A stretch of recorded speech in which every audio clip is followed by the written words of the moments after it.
everyone. My name is Dontaira Terrell, and I am the Managing Editor at 2190. Thank you so much for joining us today for Summit 21. We have a special guest, which I'm super excited to chat with today. She is an entrepreneur, a supermodel, an Emmy award-winning television producer, and personality. She was the first female model to appear on the cover of GQ magazine and the first Black woman to appear on the cover of Sports Illustrated Swimsuit Edition, which she later reappeared 2 more times to record-breaking sales. She was also twice named as Times Magazine's most influential people in the world, and for the last 3 years has taught at Stanford's Graduate School of Business. Whew, that's a mouthful, and that's not even all. She is launching Smice Cream, which is her latest venture, and it's a super premium, innovative ice cream company with an edible surprise in every serving called the Smice Surprise, which we're going to learn more about today. Ladies and gentlemen, without further ado, welcome Tyra Banks. Hello. Thank you so much. This is such an honor to be speaking with you. Oh, thank you. Thank you so much.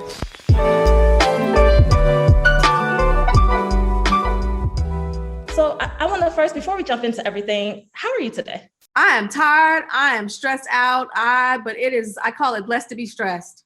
Yes.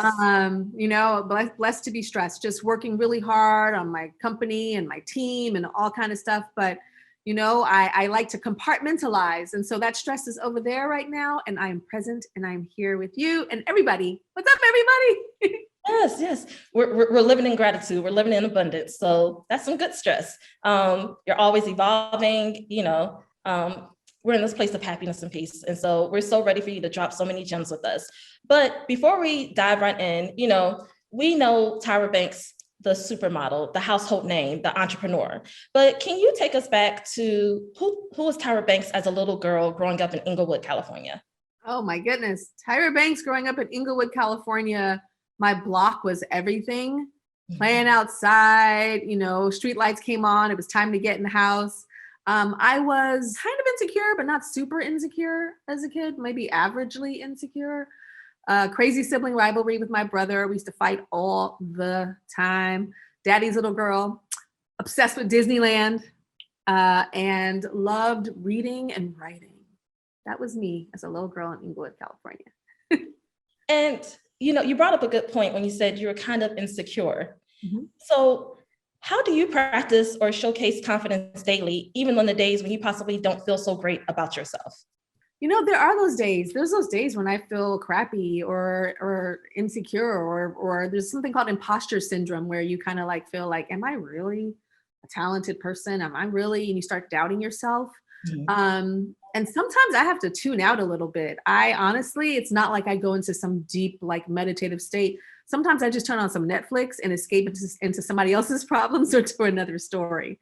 And then I also have people in my life. I have my mom, I have my significant other that I can talk to about those issues. I think one of the most healthy things is to be able to talk about it and to get that validation and reassurance that no, you're not an imposter. You're the real deal. You've done certain things and you're just doubting yourself right now. And how are you going to surmount those challenges? Another thing that I do when I feel overwhelmed is I am the list queen. I am the queen of a list. And just putting everything out on that list of what I need to do helps get all the noise out of my head. I'm a list queen too. My friends, oh, absolutely. I do my daily list and my weekly list. It helps with my anxiety. It feels so good when you just you're able to just, did that, mission accomplished. Yes, the check or the whatever, whether it's digital or physical, like that, I did that. You're like, oh, I'm winning right now. I did it. No, seriously. And, you mentioned that your mom is one of the most important people in your life. And since becoming a mother yourself, how would you say motherhood has shaped you into the woman you are sitting in this chair right now? Well, first of all, I understand why my mama was so crazy back in the day. For instance, we didn't have cell phones when I was in high school. All right. And I can remember my curfew was about an hour earlier than all of my other friends. And my friends would be like, Tyra, your curfew, it's time to go home. We'll take you home now. And I'm like, no, we good. No, I'll just go home same time you guys, don't worry about it. And then I would get home. My mom would be in the living room pacing, terrified. I didn't understand that. I thought she was overreacting and tripping. Now that I have a son, I understand what that is, that you are always worried. Every phone call, everything is like, is something wrong? And so I'm like, Mama, I'm so sorry for breaking my curfew or doing all these other things to make you feel crazy. But on the other side, parenting for me, I'm extremely protective of my son. A lot of people don't even know I have a son. I love looking at celebrities' kids on social media and in magazines. I'm like, oh, they're so cute. But personally, for me, I just feel like he didn't choose to be in entertainment. He just happened to be my son, didn't choose to be my son, does not choose to be on social media, TV, and stuff like that. So I do keep him private. The one thing that I have learned as a mom is especially a working mama, I know there's a lot of working mamas like watching this right now, is sometimes we're working so hard and we're on our phone and we're doing an email and you have your kid and your child is mommy, and you give them a little bit and you go back and a little bit and go back.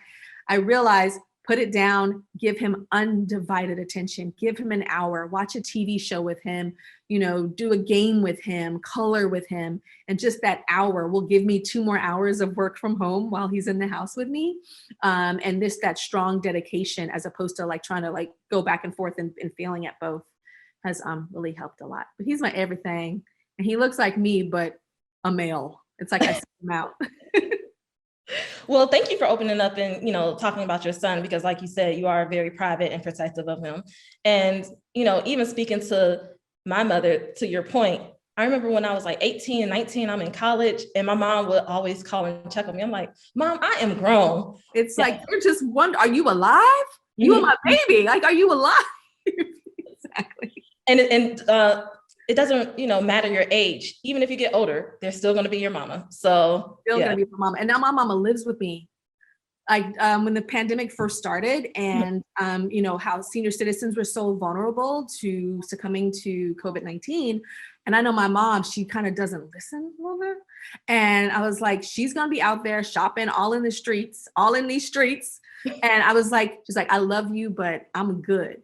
So now we're looking for a place for her to move to. Like, I got the shot, I got the vax, and I'm out. Oh, so Mama is really about to be in the streets. My mom is about to be in these streets. It's funny, my mom, she is in the streets. She is the person that tells me about music. Like, I remember like 10 years ago, she was like, oh, have you heard the new Drake cut? I'm like, what are you talking about? Like, how do you even know who that is? Like, she's that mom. She's a cool mom. Yeah, oh, I love it. And you actually mentioned something earlier about, women and, being a mom, being a working mom, having a significant other. So for women, I feel like sometimes the pressure of perfection is real and trying to do it all. So what would you say to other Black women who are learning to be gentle with themselves throughout this journey of life? Like, you can't do it all, and it's okay. Yeah, we have so much pressure, right? As women, as Black women, to be perfect, to our hair, our everything. There's just so much pressure to look a certain way, be a certain way. Our parenting, work, partner, just everything. And I always say, like, we can't be A+ in every single category all the time. Sometimes you're going to need help. Sometimes you're going to have to call your mom, be like, I need you to babysit. I need help right now. I need to go do this second job. I have goals, I have dreams, and I'm going to have to do a little bit of sacrifice. And I need maybe my son to spend the night, or my child to spend the night with you 3 times a week so I can get this second job, so I can store up my money to have my dream happen. So again, that's not A+ with motherhood, but that's understanding that you need help from the tribe, from our extended family, to reach your goals. Or significant other. Look, I cannot be here for you right now. I know you need X, I know you need Y, I know you need Z, and I am going to be there for you. But right now, I need your help. I need to lean on you so that I can. And as Black women, we almost like are viewed as like having a superhero cape on, that we're supposed to just handle and take care of everything. And I am Black woman, and I'm telling us that we don't have to be that. Because it is a natural thing inside of us, but that natural thing inside of us to be that superhero can break us sometimes and make us feel like, oh my gosh, I can't handle all of this. So the compartmentalizing and realizing you can't be perfect all the time, and it's okay. I feel like everything you said also comes with evolution, also comes with growth and, just learning the ebbs and flows of life. Life is never, consistent. But if you had to go back, what would 25-year-old Tyra Banks, what would you say to her? Oh gosh, she was tripping. 25-year-old me was tripping about men. Like, why is he not calling me? And why is he doing this? And why he says he's over his ex-girlfriend, but why when I go to his house, there's like 30 pictures of her on the wall? Like, just so many things. Why is like, if I even kind of look toward his two-way pager back in the day, like, why is he like putting it away really fast? I was like so like obsessed with all of that. And I would tell my 25-year-old self, like, he's not worth it and move on. That love feels good. Love does not hurt. Now there's some challenges and some conflicts sometimes and, arguments here and there, or disagreements, but it should not be painful. You should not be wrecked with like, oh my God, is he going to call? And move on. And it's so easier for me to say that in my 40s. And so any 20-year-olds out there, 30-year-olds out there, just know that he or they or she is not the only thing in the world. And what you have at your fingertips now is what I didn't have, which is a swiping and looking for somebody else. We didn't have that. It was just like, who do you know? Friends of friends. But now there's a plethora of people out there. And I always say, like, in choosing love, don't necessarily fish with a fishing pole and say, okay, there's this one person and I have to spend this time with this one person that's so awful. Throw a net, baby. Throw a net out there and then date. I'm not saying you need to be up there doing all everything, but just date, throw the net. And then you narrow down to that person that makes you feel amazing. I feel like I need to hear that personally for me. I'm trying to get up there. Throw the net. Because you know what? Men throw a net. Have you ever had a friend that's like, oh my God, I don't understand. I've been with him for a year and then he broke up with me. And then a month later, he just gets married. He must have met her and just got married. Child, he was throwing the net, child. Throwing that net. So I say throwing that. I'm not saying cheat necessarily like what he might have been doing, but you throw that net and then you get to understand and what makes you feel good, what's not, what's this, what's that. And you narrow it down and then you find that one. Find that one. But you got to put yourself out there first, like you said. Yes. So what is happiness to you? Oh, happiness is, you know what? It's interesting. Like, I have a future happiness, which is retirement. I used to want to work like forever and ever and ever. And now I want to create businesses, create jobs, create opportunity for others, and then for them to take what I've created and then uplift their lives and give them opportunities in their lives that they never thought that could happen. And to take people that have such amazing, what's the word I'm looking for? They have amazing presence and just they're so a gifted person, but that would have never had that opportunity. And then to change the trajectory of their entire family. That hopefully working with my companies, like, it changes everything. College for their kids that they never could have seen happen. It happens. And so that for me is happiness, is not so much about me just working forever and just like accomplishing all of that, but what can I do that fans out, that gives other people prosperity? That's happiness for me. And so when I talk about retirement, it's what can I do to create things to make that prosperity for other people, so I can then just sit back with my gray hair and say, oh, look at all this wonderful happiness that all these other people are experiencing based on the fruits that I've planted for them. Well, I love the fact that you're, thinking ahead, but also thinking, how can I help the next generation? How can I empower the next generation? Because, sometimes people will reach a certain level or plateau and they're like, I'm good. That's y'all down there, So I love to see it. And I also love to see, like I said, Tyra Banks is a household name. I've grown up watching you in movies, on television, like, oh my goodness. I used to have you cutouts of you on my wall, just, So with a career spanning more than 30 years and with various business ventures under your belt, what would you say are the critical elements for someone looking to pivot and evolve their brand to the next level to sustain that career longevity like you have? Yeah. Well, pivoting is hard. So pivoting, for people out there that aren't sure what that means, it means you're in one field and then you're either going to go into a different sector inside of that field or a totally different field altogether. So it's really going, okay. So for instance, my pivots were, I started as a fashion model, and then I was doing a TV production and hosting. And then now I'm an entrepreneur. And so constantly pivoting. Or even when I was a fashion model, I was really skinny fashion model, then my body started getting thick. I got boobies and booty that was happening overnight because I was maturing and, going through a late puberty as a model. And I had to pivot from high fashion, who didn't want to hire me anymore because I was getting too thick for the clothes, to being a more commercial model, Victoria's Secret, Sports Illustrated, and a more Americana type of brands that weren't so like fierce, that wanted the skinny girls. And so that was a pivot. So it's these things of like changing. And so I always say, be painfully truthful with yourself. My mom always says to plan for the end at the beginning. Are you sniffing something? Are you sniffing that like your workplace is like something's just not feeling right? Do you feel like your job might be in jeopardy, but you're putting your head in the sand and try to like ignore certain things? Or even your own personal happiness. You're at work, you're not necessarily super happy, you might just not be feeling good about yourself. And those are those times to really pivot and get in front of it before it gets in front of you. And so that's my kind of pivot story. I can go on and on about pivoting. I actually speak about it and really in depth, but I'm not sure if we have enough time for that today. First off, thank you for defining pivot and what that actually means. I learned very early on, I should have probably pivoted from a job situation, and it was a very unhappy work environment. And I tried to stay and make it work.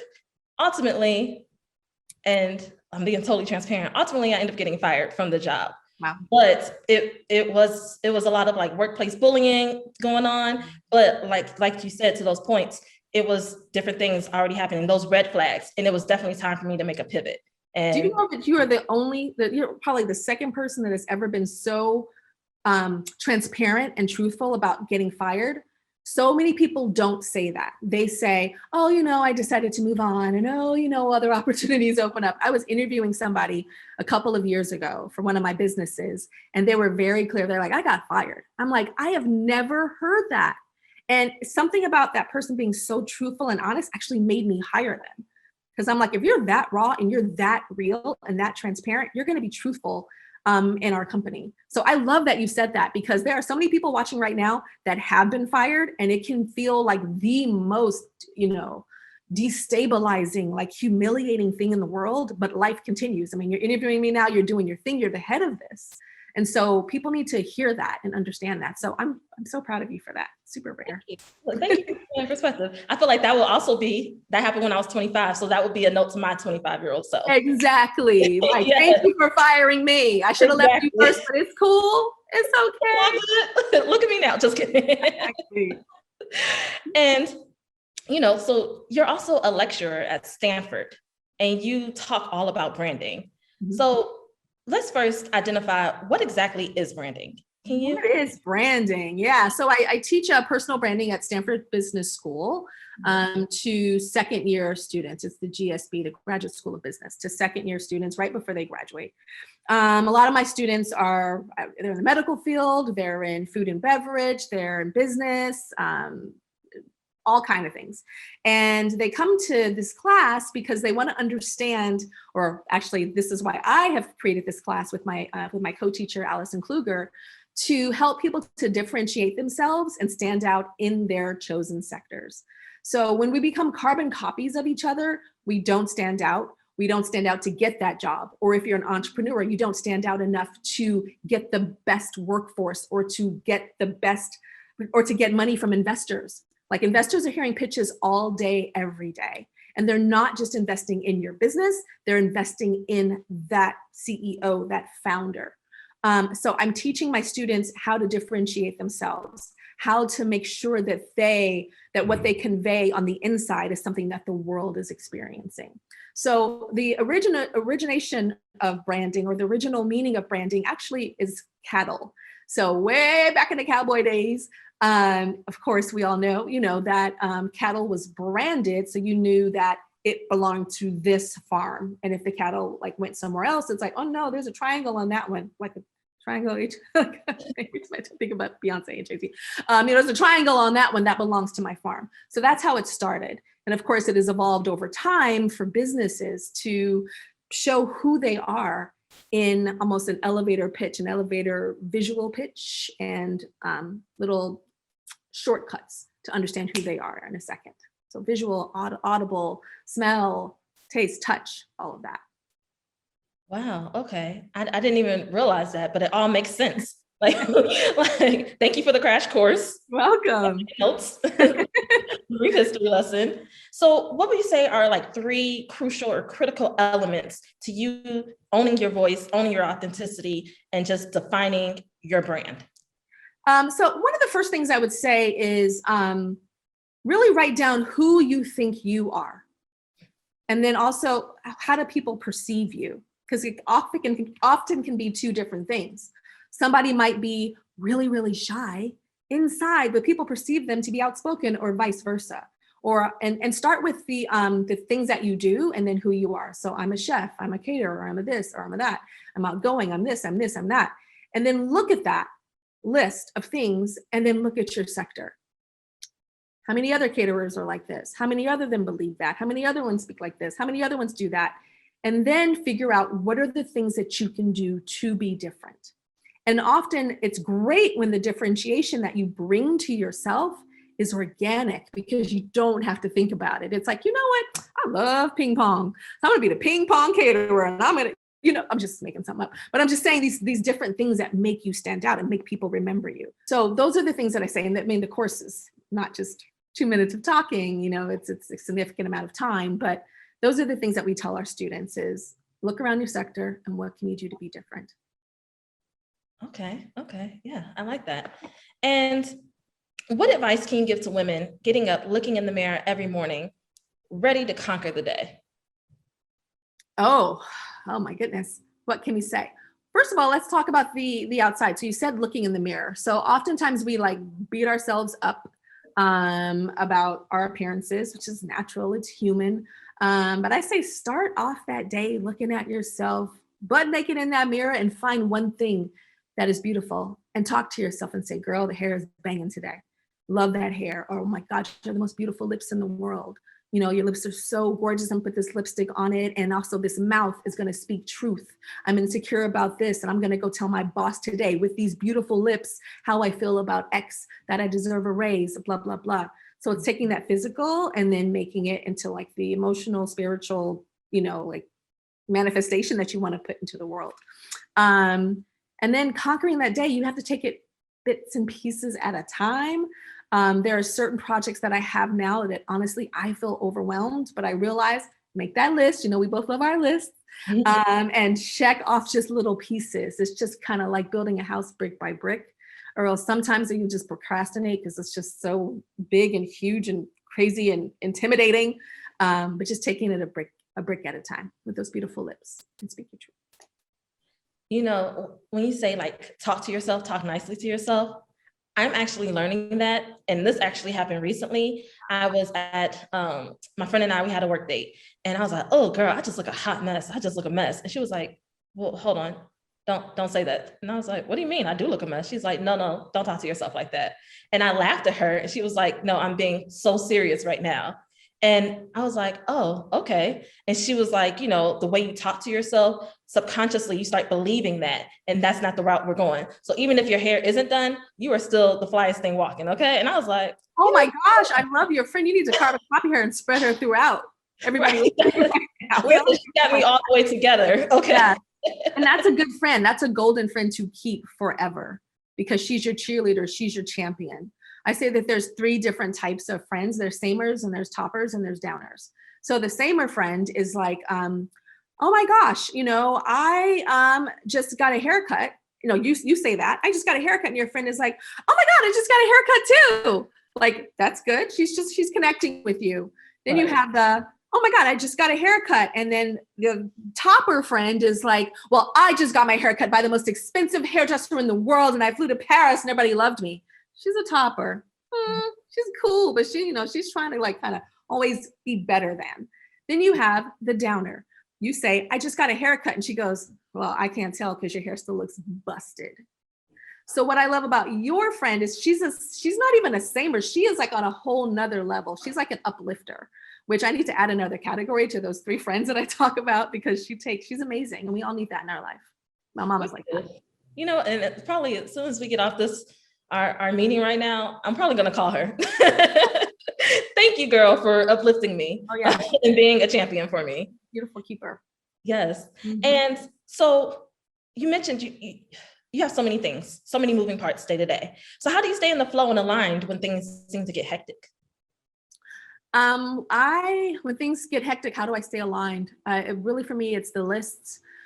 Sometimes I have to go, and this is, I think of pre-COVID, I would go to like a restaurant, or I live in LA, or kind of go to a restaurant that kind of looks at the water, or a restaurant that looks at the beach, or a restaurant that has a pretty wall, Instagram wall outside of the court, outside, and I can just look at something and just stop. Because sometimes, and this is for everybody, we can get so caught up in everybody's to-do list. Do you know that your email is somebody else's to-do list? I need an answer here. It's somebody else's to-do list. So shutting that off and focusing on bigger thinking means taking that computer or that phone, turning off that email, and really focusing on your dreams, your goals, your wishes, as opposed to somebody else's to-do list. They can wait a couple of hours or sometimes a couple of days, depending. So that's what I do. Go away. I never thought about when we're answering emails, or like people always need answers and we're always, okay, give me 20 minutes. I'll get that for you. I didn't realize that is actually somebody else's to-do list. Somebody else's to-do list, but what about your list? Yes, your list. Okay, well, look, thank you. Dropping all these gems left and right, personally, professionally, just all over the place. And, many people, there's like personal failures and then there's professional failures. And I know many people may view failure as something that's bad. But if you don't mind sharing, something that you would consider a failure, but also how that propelled you to move forward or motivated you to just keep striving. I have to decide what failure to pick. I have many. So there was not a talk show. There was a TV show that we were approached with by a different production company. My partner of the America's Next Top Model, his name is Ken Mock. We were approached by another production company. I'm not going to say the name of the show because I don't want to make everybody upset that was on that show. But we were approached by them and they wanted to produce this show with us. And I wasn't that excited about it, but we also didn't want somebody else to do it. So we said, yes. I believed in the show a little bit, not too much. The show ended up having, I think, 1 to 2 seasons. I can't remember, but I never really believed in it, but I didn't want somebody else to do it because it was in our kind of field. And so I have learned that you don't have to always take everything, like projects need to be something that you're passionate about, something that you feel is going to be for the greater good of something, as opposed to, I just don't want them to take it. Like, it's like a chess move. And in the end, nobody really wanted to watch the damn show to begin with. That's one failure. I've had failures of team members that I've hired where in the interview process, I'm like, they're not a nice person, but they're really, really smart, but I don't think they're a nice person. And then they come into the company and then everybody is coming to me literally in tears, and then quitting because I hired what they call a brilliant jerk in the business world. It's called a brilliant jerk. Super smart, super amazing, but just not a nice person. So I've learned that there's no amount of smart that is going to lead a company to success if they don't lead with empathy. Ooh, yes. Okay. Lead with empathy. Lead with empathy and integrity, for sure. And I mean, with mistakes, we could do a whole nother thing next year about mistakes and failures. I have a long list. And the one thing that for me, I think that I do well is rebound. And get back up again. And it is not immediate by any means. There are times when I'm crying in the bed, don't want to get out of bed, and just feel like super depressed about things. I'm talking about work stuff that did not work or is not working. But I think what helps me is that time period is probably not super long. It could be an hour, it could be 3 days, but it's not going to be months, because I know that I have a responsibility to hire people, give them opportunity, and get my ass up, because if I don't get up, they don't work. So that's kind of the thing that helps me to get up. Yeah. You know what? To your point, it could be days, weeks, but it's not going to be lingering.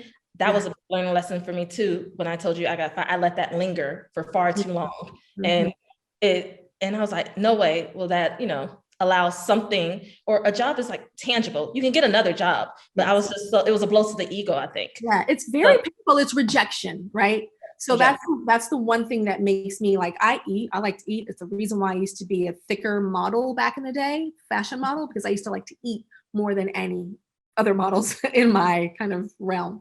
But one thing that would stop me eating was rejection. And I'm talking about rejection in a relationship, a romantic relationship. If some guy broke up with me, all of a sudden my appetite went away because of rejection, even if I wasn't that into him anymore, but just that rejection really, really hurt me. So it's the same thing with work. It can linger. It can be so deep inside, even when you knew that you wanted to leave them, right? So that's just a natural feeling. And the one thing when it comes to getting fired, I've been fired from TV stuff. I've been fired. Like, oh my God. Yeah, it hurts. It hurts. It's like, dang.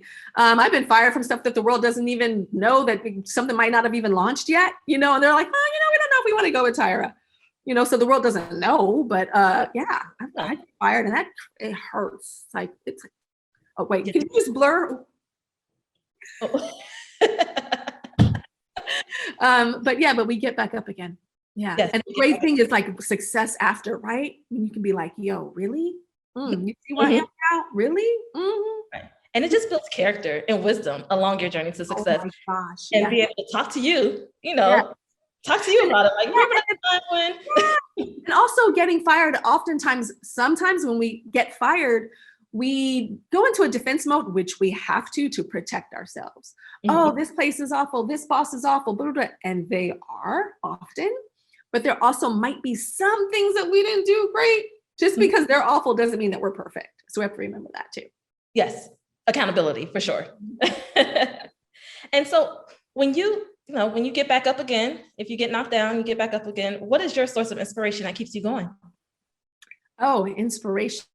Okay, so I have a little dumb inspiration, a weird one is water. And I don't mean like going and swimming in the pool or the ocean. I mean, like, sometimes I'll get up and I'll wash my hands and an idea happens, a big idea. I don't know why. Running water and washing my hands, a big idea happens. But inspiration for me, it comes in weird ways. So I'm not an inventor. An inventor does something that never existed ever in the history of anything. I'm an innovator. Innovator is taking something that exists already and then doing something to it to make it new and fresh. For instance, America's Next Top Model. It's not like I invented TV. It's not like I invented reality TV. It's not like I invented modeling. Put it all together and that becomes innovative. So I find things in weird places, things that don't connect to something, and go, oh, the NFL. I'm going to take some of that and do this and mix it with it. So that's what I do. I find it in just weird, odd places and then connect it in weird ways. So with that, finding, your source of inspiration in different places and just connecting everything, who is someone outside of your field that inspires you and why? Because I feel like that's also all connected as well as a source of inspiration. Yeah. Many people. I mean, Kamala Harris, her being the vice president of our country, and just feeling a certain kinship with her, super inspiring. Richard Branson, for me, is extremely inspiring. He's a business leader that's quirky, a little left of center. I have my blazer on, my makeup's done, my hair's done, but y'all know I'm a little wacky and weird and different and, like kind of not straight and narrow. And so when I look at Richard Branson, I'm super inspired by him because I'm like, yeah, you're like a wacky weirdo too, and a business titan. I'm not the titan that he is, but I do like to embrace a little bit of that weirdness.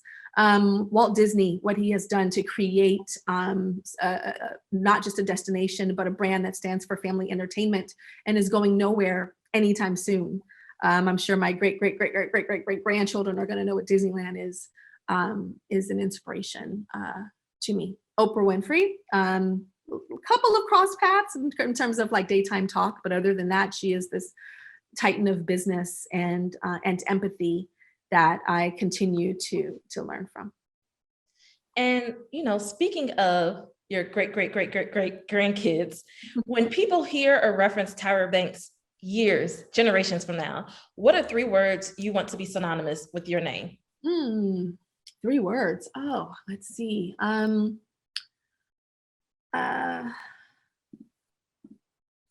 me see. Mother. And I don't mean mother like a mommy. Of course, my son Yes. my great grandchildren will have known that I was their mother. But I mean, so many years ago, decades and decades ago, before diversity, inclusivity, any of that stuff anybody was talking about that, that was my passion. And so almost like mother of mama of diverse affairs. Diverse affairs. Okay, I like Just it. Get up. One sentence. I love it. And do you like where we're headed in terms of like the conversations that we're having in terms of diversity and inclusion, just in general? I do, but I look forward to the day. I used to say this about diversity with body types in the fashion industry and in society, that it's and in terms of diversity, in terms of Black women, in terms of our representation in media, that I think success is not having to have diversity and inclusivity executives. So I spoke to a team of diversity and inclusivity executives. I said, isn't your job or your objective for the world to not need your job anymore, for diversity and inclusion to just be, for us not to look at a model and say, oh, she's plus size, or a woman and say, oh, she's thick. It just is. It's all beautiful. A Black woman on the cover of a magazine, it's not like, oh, she's the first or she's that. No, we've been on so many, and it just is. We just exist in society in the way that we deserve and should be. And so that, for me, is where we need to go. And the movement that we have now is revolutionary. It is a revolution. It is something that I never thought that I would see in my lifetime. It's something that, in my career and in projects and stuff, we were pushing for, not perfectly, but by all means, we made mistakes, big mistakes. But our general message was pushing for this. But I never thought in my lifetime I'd see it in the way that I see it now. And it makes me feel so good. Mama of diverse affairs, whatever I said. It has taken its own path. And for the younger generation, I just want you guys to strive to where it just is. And you no longer have to demand it, because it just is. And I know you guys are working toward that. For sure. Absolutely. And before we wrap things up, everyone is getting vaccinated. We're coming out of the pandemic. What can we expect next from Tyra Banks? What's happening? What are you looking forward to? Any news? Well, I have spent a big part of 2020 and early 2021 launching a business, working on a business, being obsessed with ice cream. I was going to start an ice cream company 15 years ago. And at the same time, I was in the early stages of starting a talk show and decided to focus on my talk show, because I think when you focus, that's when excellence happens. But pandemic hit, and I said, a lot of people are hurting. And I have the beginnings of a business plan for this ice cream company. I'm going to pull that out of the shelves, and let's create some jobs. And let's delight in something that is my obsession. So I created a company called Smize Cream. And Smize Cream is a creamy and dreamy, super premium ice cream. But inside of every serving of Smize Cream is a huge golf ball, huge chunkalicious cookie dough truffle chunk. And those cookie dough truffle chunks, the flavor of each of them coincide to all the different flavors of Smice cream. And one of our taglines is dig, baby, dig. So we want you to dig and dig and dig and finally find that truffle chunk that we call a Smize surprise. But the thing about Smize cream that's interesting for me, that was important for me, is I'm all about goals and dreams and working hard and having tunnel vision for those dreams. And so there's a different message when it comes to that Smize surprise inside of Smize cream. It is about going for your goals, digging hard, digging deep, and finding that surprise at the end, because when we reach those goals, you realize that it's not just the goal that you reach, but all these wonderful surprises happen, all these other rewards because you've worked so hard. So Smize cream, it's ice cream, it's a surprise, it's tasty, but we are going to have a mentorship program where we mentor people across the country to help them dig deep to reach their dreams. And we're excited because just days from now, Smize cream is going to be available across the country. You can get it shipped to your house, and there's a special box that comes, and it's called the Creams and Dreams box. And there's things in there that can help you get a little bit closer to your dreams. So that's what I'm focused on now. Love it. And I'm definitely placing my order. Smizecream.com, y'all. Smizecream.com. SMIZECREAM. I heard that, right? Oh, that's amazing. And I love the fact that you also said that this didn't just happen. You thought about this 15 years ago. Because 15 years ago. Wow. And sometimes I feel like when people may look at certain people, especially in this like social media age, you see the final product, but you don't realize all the work and everything that went behind it, or the fact that you had to sacrifice and kind of put it on hold because you wanted to focus on something else and it just wasn't the right timing, and you came back to it once it was the right timing. So once it was the right time. Exactly. Like, this is a crazy focus. We have an ice cream scientist that has a doctorate, a PhD in ice cream. Her name is Dr. Maya Warren. She's actually a Black woman. You can Google her, Dr. Maya Warren. She's head of R&D for Smize cream. Maya and I and our team have made the most delicious product, high quality, amazing product. And Maya is by my side as we continue to evolve and do so many other amazing flavors and other products for Smize cream.